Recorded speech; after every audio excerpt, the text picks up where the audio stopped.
Hey guys, I'm here today with scientist and entrepreneur Dr. Shiva Ayyadurai, who is slated to run against Elizabeth Warren in the 2018 United States Senate election in Massachusetts. Thank you so much for joining me, Shiva. Great to be here, Brittany. How are you? I'm well, and it's a pleasure to have you. So, to start, do you mind introducing yourself and telling us a bit about your background, particularly your journey to America and the legal immigration process? Sure, Brittany. My journey to America really went through probably a very similar journey, either directly or indirectly, that all of us have gone through America, which is a process of what I call immigration. Us coming either here by ourselves or our grandparents came here, and then the process of what I call going through the system of education in America. And the latter part is what I call innovation, really contributing to this country in one way or the other. So for me, on the immigration side to start with, I grew up in India, in a city called Bombay, which is a city within cities, which is if New York is a melting pot, Bombay is like an industrial furnace. You have every race, caste, religion, language, etc. So I grew up in this very interesting cosmopolitan city, but I also grew up in a small village in deep South India. Think about the difference between New York and Mississippi, So I grew up in both these worlds in that deep South Indian village. There was no electricity, there was no running water, but that's where my grandparents lived. They were poor farmers. They worked 16 hours a day in the field. Wow. And my grandmother was, interestingly enough, a healer. She worked 16 hours, but on weekends, she practiced India's traditional system of medicine, where she could observe your face, predict what was going on in your body, and she healed people using mixtures of herbs, massage, etc. It may seem a little woo-woo to us, but they have a whole system. So I grew up in these worlds where I saw that, but I also grew up in India where I saw the caste system. There was a hierarchy of the priesthood and the elites on top, the politicians, the kings, and then you had the business people, and then we were called the untouchables or deplorables, Right. or you may say. So my parents, were incredible people. In that environment, they had actually done quite well, and but they hit a ceiling for growth because of the level of discrimination. So they were very fortunate to be able to come to America. And that immigration process is interesting. First, my dad came here legally, and then we had to wait about a year. So my sister, myself, and my mom had to wait, and then we came, right? So we didn't sort of try to get through here illegally or anything. So we came, and we initially settled in Paterson, New Jersey. This was 1970. I literally left India on my 7th birthday, and we landed here 3 days later. It was a long trip in those days. In Paterson, I went through the public school system, played baseball, had a lawn mowing business, was a American kid, had a paper route. But interestingly enough, for me, at the age of 14, I had this incredible opportunity that only America could have afforded, because in those days, the public educational system, teachers had a little more power, unlike what the Department of Education does today. So because of that, I was able to accelerate, and I had the chance to go to NYU as a 14-year-old kid to study in a computer science program, finished that, and my school changed the entire rules because teachers were fighters in those days. And I got to work full-time at what is now known as Rutgers Medical School, where I was given this task to convert the old-fashioned inter-office mail system. The inbox, outbox, folders, desktop attachments, that's how people communicated in the old days, in the 70s. And I was helping secretaries, where they were using typewriter. And I was asked to take that entire old-fashioned office mail system and bring it to the electronic version. I wrote 50,000 lines of software code, again, as a 14-year-old kid, called it email, a term never used before in the English language. And then a few years later, I was awarded by the United States government the first U.S. copyright for email, officially recognizing me as the inventor of email. Forgot about it because I was a good, humble Indian kid, went off to MIT, and went through the whole education process of getting 4 degrees, starting many companies, 7 companies, generating a lot of jobs plus wealth for my stuff. But all of that was possible, Brittany, because of America, which is a journey we've all gone through. I mean, I can talk more, but that's sort of the broad journey of me coming from India here, and I can talk more about the different kinds of things I've done. But that was the core of what America allowed me and my parents and all of us. Yeah, so you having come here legally and gone throughout the entire process, which can be very strenuous and long, how do you feel personally about illegal immigration then, and kind of by extension, the wall that Donald Trump wants to build and border security? Yeah, it's a really good question. So, when I went through the public school education system and then the university education system at MIT, where I got 4 degrees, one of my degrees is in biological engineering, or called systems biology. at MIT. Now, here's the interesting thing. When you look at the human body, we have about 10 trillion cells, right? So it's an interesting thing where, nature has decentralized us into 10 trillion cells. Intelligence is distributed. But one of the things, if you take each one of those cells, they all have a border around them. It's called a membrane, right? Nature is extremely smart. It doesn't have open borders. Otherwise, viruses would get in, all sorts of things would get into our body. Every cell has a membrane. We have a membrane called the skin, The earth has a membrane called the atmosphere. So nowhere in nature do you find open borders, because with open borders, you would basically destroy yourself. So even if you consider nature as probably the most intelligent engineer, the most intelligent designer, nature has always created borders. And so I find it incredible that these so-called elites who claim they are so intelligent want to try to push forward a narrative that we should not have any borders for a country when countries deserve to have borders. Otherwise, there is no country. And so I think there's another agenda here. Those people who do not want borders either want to destroy America, or they have another agenda, which is they want to let as many people in so they can create voting blocks. And I tend to think the latter and some of the former is taking place. They want to create a pool of people because according, I believe I may get which amendment it is, but the 13th or 14th Amendment, I think the 14th, a person is considered someone who pays taxes, right? So if you have 11 million illegals, you can also use that to quote unquote gerrymander, and you get representation as a result of that. So this is what's really going on. And the liberal Democrats push this because they really don't care about illegal immigrants. Let's be real. They never cared about the people in Mexico. They always kept the issue of immigration very nebulous so they could basically exploit these people for cheap labor while depressing American labor. This was the economics of all of it. But the Democrats are very clever at putting the rap or great PR that they care for immigrants, but they really don't. They just want to use them. They just want to use them. So the issue is if you go back to the 16, 17, 1800s, the entire history of America, you find that the notion of particularly Mexican immigration was always kept nebulous, particularly by a lot of the liberal Democrats who wanted to use these people as cheap labor. So Donald Trump, at minimum, is trying to correct a problem that should have been corrected hundreds of years ago by saying, let's have clear distinction between who should be and who should not be. And then you see the reaction by I don't even want to put the liberal forces, these labels are wrong, but what I call forces which just care about themselves. They're anti-American. They don't care about this country. They care about themselves and control over large masses of people in this country. And I also kind of find it interesting how, they claim to care so much for diversity, but in letting everyone in and having no borders, that dilutes diversity and culture. So, I mean, it's just one other thing. But yeah, it's interesting you say that. When I went to MIT, you see, I found the liberal hypocrisy at many of these elite institutions. It's fascinating, right? MIT talks about diversity and inclusivity, but they have hundreds of different clubs breaking people up into their different races. The Black Students Club, the Caribbean Students Club, the African Students Club, right? So they promote, distinctions, but yet they say they want inclusivity, et cetera. So they have this big contradiction. And so I want to, again, put the word liberals in quotes. These people actually don't want diversity. What they really want to do is control people. So they want to have inclusivity and diversity under their terms so they could really keep people on their plantation. And I could talk personally about what I've experienced in that model within these large liberal institutions.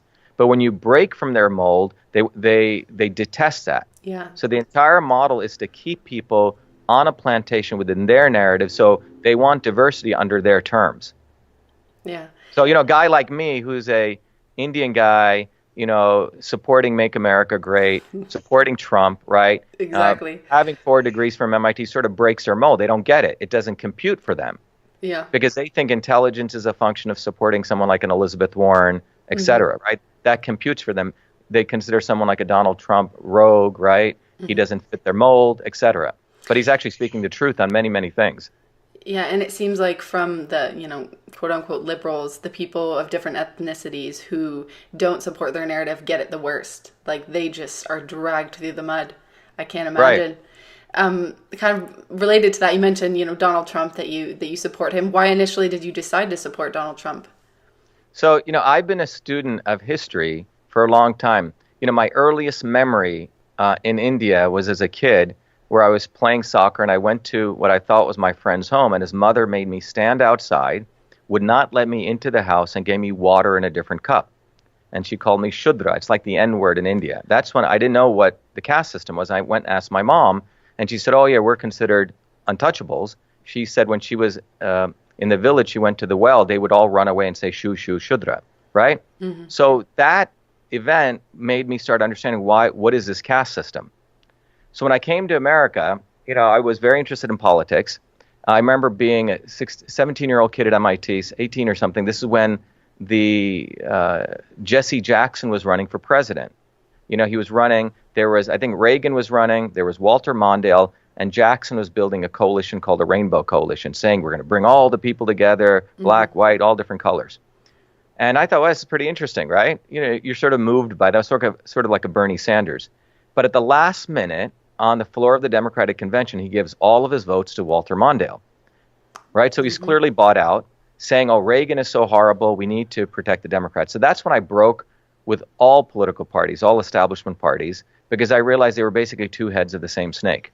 Exactly. And that's a position I took. They're basically establishment parties who have their own racket going on, which is sustaining themselves.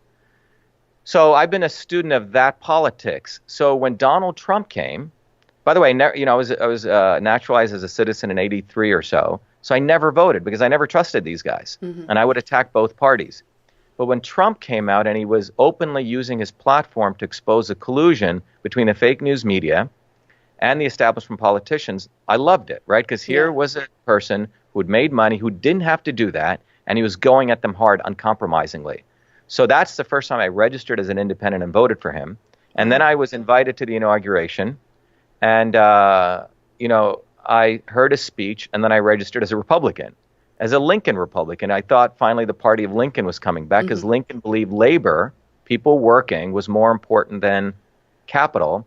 And Lincoln was actually trying to solve problems, right? He wasn't taking rhetorical sides. He actually had to keep this nation together in the midst of one of the bloodiest civil wars. And I saw Trump taking a very practical approach to everything. It's not about left or right. It's about really addressing problems so the American dream would not be eviscerated, which is what people like Hillary Clinton wanted to do. Yeah. So that was my journey, as a student of politics. And it was kind of the same for me. Like, I've never identified as Republican. I simply, voted Republican because Donald Trump was the candidate. So, I voted Ron Paul before. So apparently you have generated a lot of controversy. At least when I Googled, it was like controversial claims that you invented email. And I know you mentioned that earlier in the interview, but can you expound a little bit upon your journey inventing email and how it was, the credit was given to someone else? Yeah, so here's the interesting thing, right? So going back to the caste system, right?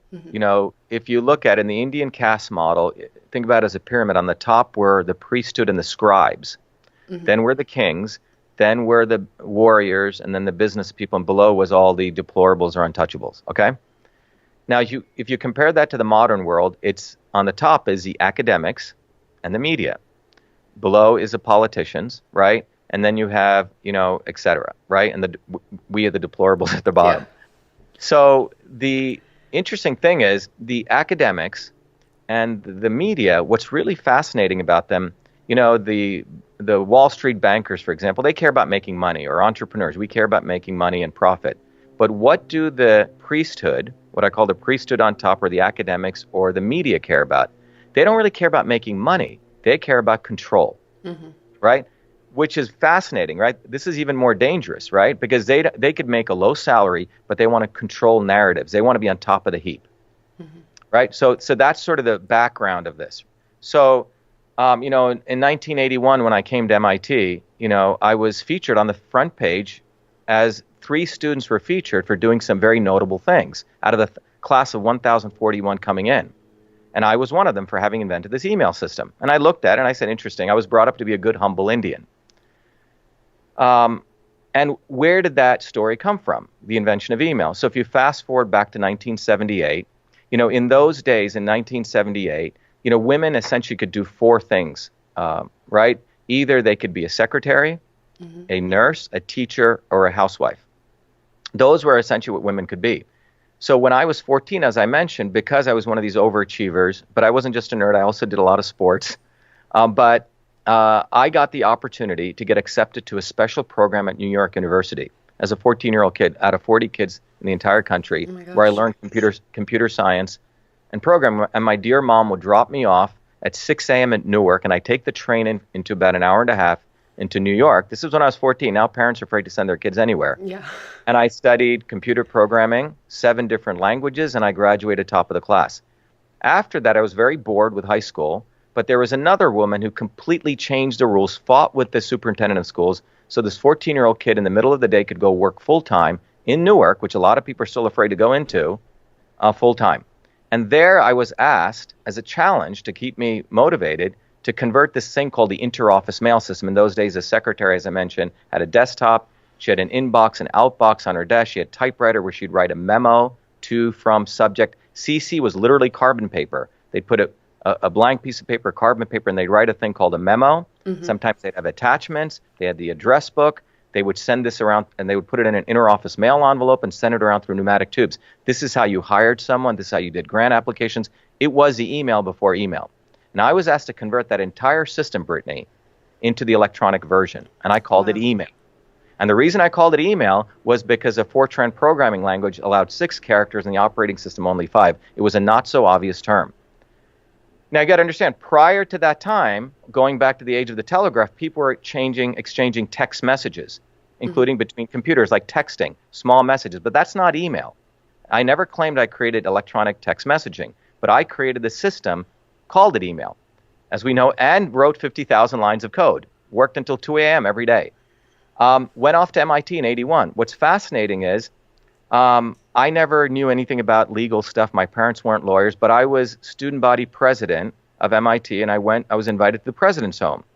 And Dr. Paul Gray, who was the president of MIT, I think he was a science advisor to the president at the time, he said, Shiva, it's unfortunate you can't patent software, because the legal policymakers in Washington, none of them who are really engineers, they thought software was sheet music, Brittany. And in 1980, they changed the copyright rules to allow you to use copyright law to protect software inventions. So that's what I did. So I had to write. There was no PDFs. There was no internet. You had to write away. You paid your $10. You got your form. You had to submit all your code. And that went into the Library of Congress. And a user's manual I wrote, about a 30, 40-page user's manual. Went public. So in 82, all of my code was made public. You know, even when we invented that email system in that university, we didn't sign confidentiality agreements. IBM, HP, everyone came through there. So I created the system as we know as email. And shortly after that, you'll start seeing programs like Eudora, Lotus Notes. And then in 93, when the web took off, people took the email, which was basically used in the office environment between 78 to 93, and then it went to the web environment. So there's no dispute. I have the U.S. copyright recognizing me as the inventor of email. I wrote the 50,000 lines of code. I called it email. There's no controversy here. The controversy begins during the 35 years. I didn't get PR, right? Yeah. I didn't promote this. I didn't sell my software. Another company called Raytheon had bought a company called BB&N, and there was a guy there who looked like a nerd, you know, a beard, glasses, right? Academics like to create narratives, right? Yeah. You can't be a handsome-looking, good-looking Indian guy who plays sports and invent email. It has to be someone who looks and feels like a nerd. Well, he had used the @ symbol, wrote around 15, 20 lines of code to exchange text messages between computers. Nowhere near email. If you actually go look at it, at best it may be considered like the early blog post on a good day or a caveman version of Reddit. Raytheon bought this company in 2009 because, remember, cybersecurity after 9/11 became a big business. So Raytheon, a big military contractor, rebranded themselves as experts in cybersecurity, used the @ logo as their new logo, and made Ray Tomlinson as the inventor of email, when all he did was use the @ sign for exchanging text messages. So in 2011, my mom's dying of pulmonary fibrosis. In a suitcase, she saved all of this beautiful artifacts. She gives it to me 2 months before she dies. The editor of Time magazine, the technology editor, by the way, the only journalist today to actually look at all the artifacts, spent 3 weeks looking through it, and he wrote a wonderful long article in Time called "The Man Who Invented Email." After that, 3 months later, so it was November 2011, February 2012, the Smithsonian invited me, and they wanted all my materials because they thought this was a treasure trove of materials. Mm-hmm. It goes into the Smithsonian. It was a big honor on February 16th, 2012. And a young Washington Post reporter writes a beautiful article called V.A. Shiva Ayyadurai honored as the inventor of email. Now, that should have been an occasion for celebration of the American dream. Right after that, you see this vitriol of these academic elites who had written the narrative that, email came from this guy. When he didn't invent email, and it came out of the military-industrial academic complex. It surely could not have come from Newark, New Jersey, through the public school system, through where, I was paid $1.25 in my second year, right? You had to spend millions of dollars. So you see all this vitriol. Gawker Media, who did no research, goes along with this narrative, and they call me all sorts of names. Fraud, and I couldn't find any lawyer in Massachusetts to go against them because they all have tentacles to Raytheon. Finally, the beginning of last year, if you remember, Hulk Hogan sued Gawker Media because they had put forward a video with him having sex with his best friend's wife. So Hogan sued.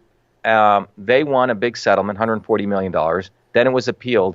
I sued for $35 million. 30 days later, Gawker claims bankruptcy. And the irony of it is I get appointed as one of the co-chairs of the Unsecured Creditors Committee, and I was brought in to oversee the sale with, obviously, the other lawyers of the sale of to Univision. So it's great karma. They had to give close to $1 million, and all the 3 defamatory articles were pulled down because the First Amendment doesn't, protect against defamation. It doesn't protect against libel.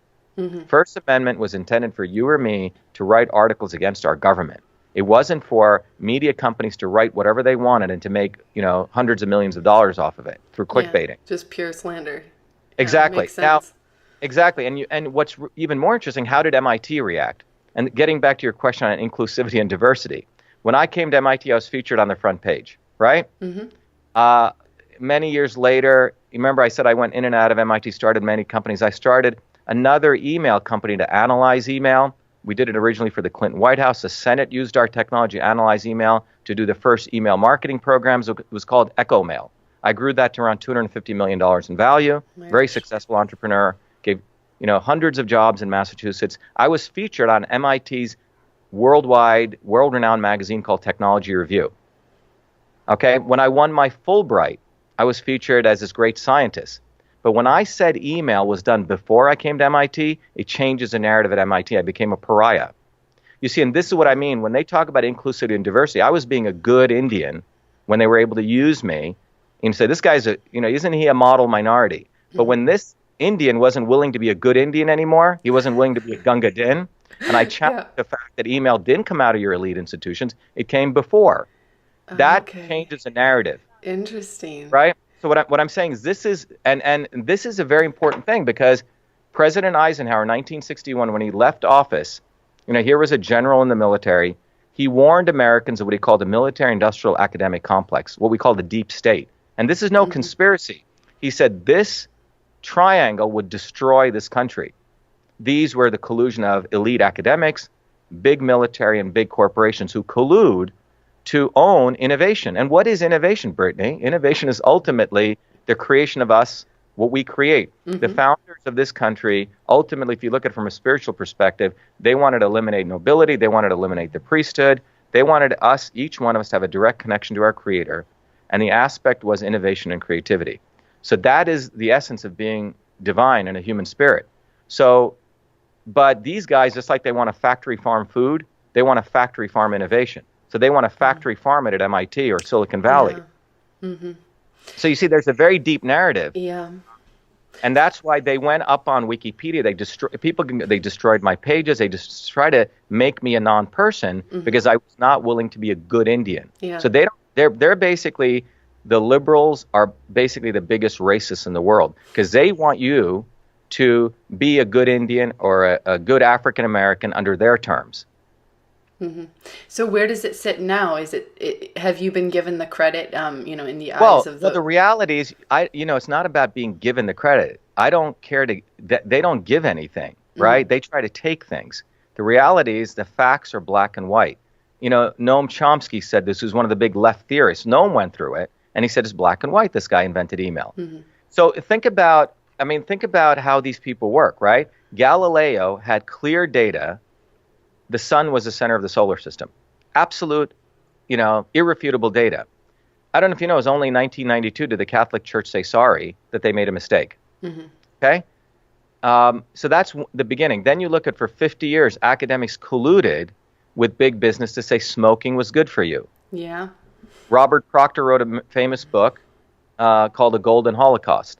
And more recently, you can look at this guy, this Columbia University professor, forget his name, who said that, we should all invest in Iceland. It's a great economy. And he wrote a beautiful 12-point paper. You see, academics are the storytellers. It's pay to play science. Historians are storytellers.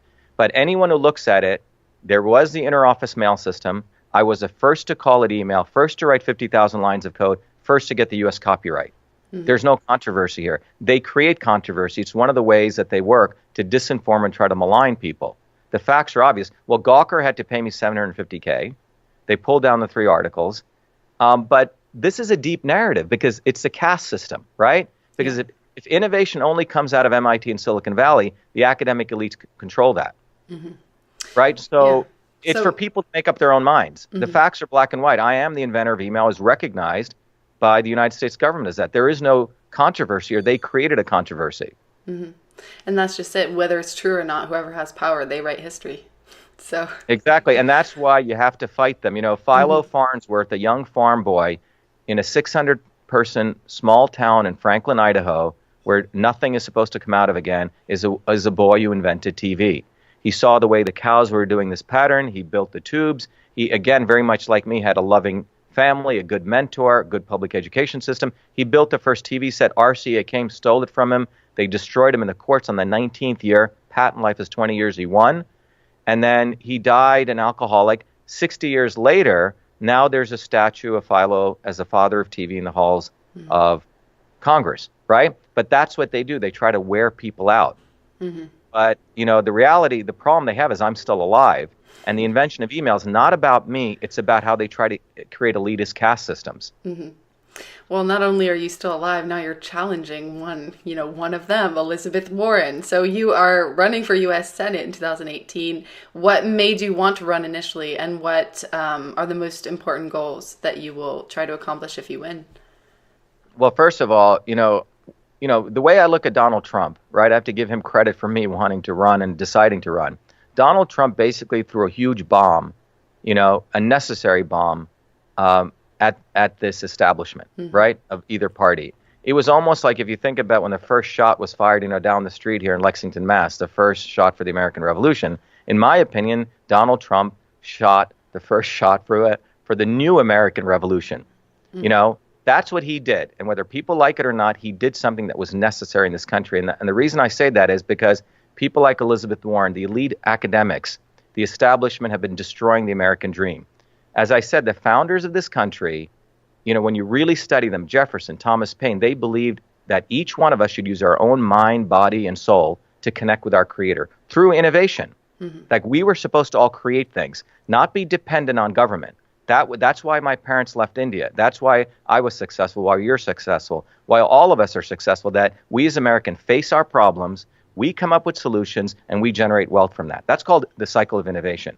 What Elizabeth Warren wants to do is she's never created anything in her life, right? These are lawyer lobbyists, career politicians who just try to move up the ladder of career. They're not that smart, but they're very, very manipulative. The fact that she took her application for Harvard, checked off that she was a Native American, which means she's a fake Indian, and then her entire life has been through manipulation. And that's how these academic works. When I was in my second year at MIT, I realized most of these professors at MIT and many of these institutions are not that smart. They just play the game. And Henry Kissinger said, if you want to get into politics, go into academia, because that's where the real politicians are. So Elizabeth Warren and the entire clan that she's part of are vicious.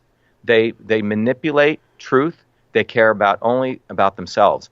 And people like Elizabeth Warren, when I look at political dynamics, they're what I call the not-so-obvious establishment. If you look at political history, there's the establishment.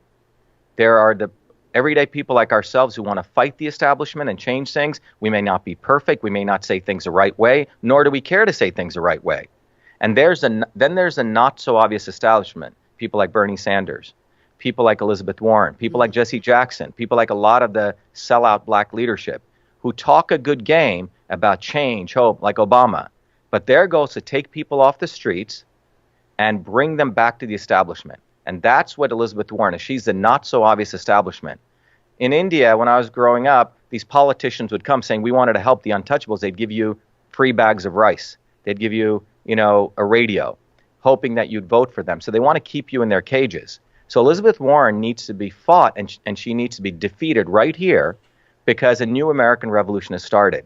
And I believe people like Elizabeth Warren get elected, it's going to be the destruction of this country because it's going to be a wave of dependency. So that's why I'm running. To me, this is deeply personal because she represents the neo-caste system in this country, the people who think they know better. But the reality is I know that you know better and we know better. Yeah. So Elizabeth Warren must be stopped. And I believe I'm the only one who can defeat her. I can go head to head. I can expose her. I know all her, character hypocrisies, her character contradictions. But more importantly, Massachusetts was where the American Revolution started. It is in many ways the center of incredible innovation. And she's never created anything. She doesn't deserve it. And I want to be the next 21st century senator. So with that said, I think it's safe to assume then that you don't have a very high opinion of Elizabeth Warren. No, I think she's a complete charlatan. What she represents, she's duping a lot of good, quote unquote, liberal-minded people. They're giving her millions of dollars. Many of these people want to get rid of some of their liberal guilt. So they want to go help the poor darky, thinking that they're going to give her money and then she's going to help them. If you read her new book, it is called This Is Our Fight. The subtitle being The Battle to Save the American Middle Class. So I responded with a book which is called This Fight Is Your Fight. Awesome. The Battle to Save America from the elites who think they know better. You see, they try to say, it's our fight, as though you're going to outsource the fight to them. But the reality is we need to fight for America, and that's really the slogan of our campaign. Make America Great Again. If you think about it, that was episode 1. Now we need to go to episode 2, which is Fight for America. And you can see what's happening on the national stage. Donald Trump is facing what I believe a civil war. A revolution took place. And if you look at any great revolution, there's always the counter-revolution. And these people, the fake news media, the academics, the collusion they're getting so vicious. And so we need to all fight for America because, his presidency is being threatened. And forget Donald Trump as an individual for a second, but what he represents was this wave of people, the deplorables, everyday people who broke away from people like Elizabeth Warren, people like Hillary Clinton, in fact, people like Bernie Sanders. And that's what they really hate. It's not they hate Trump. They hate the fact that everyday people use their own mind, body, and soul, which is what the founders wanted us to do. Yeah. And we're doing it in a way that we haven't done in a long time. That election woke up millions. Exactly. I believe it's a new American revolution. That's why we need to fight for America. And I believe only the real Indian can take out the fake Indian. And has many, she's a fake fighter. When she was at Harvard, she never fought for the food service workers there. She never really fought for anyone in their ivory tower. It's sitting in their ivory tower where they're completely taken care of. Right? She's never had to, create a job. She's never had to pay payroll. I don't think she's ever invented anything. So, these people do not deserve the prestige they get, and they're basically duping people. They're complete charlatans, and they have the entire fake news mainstream media behind them.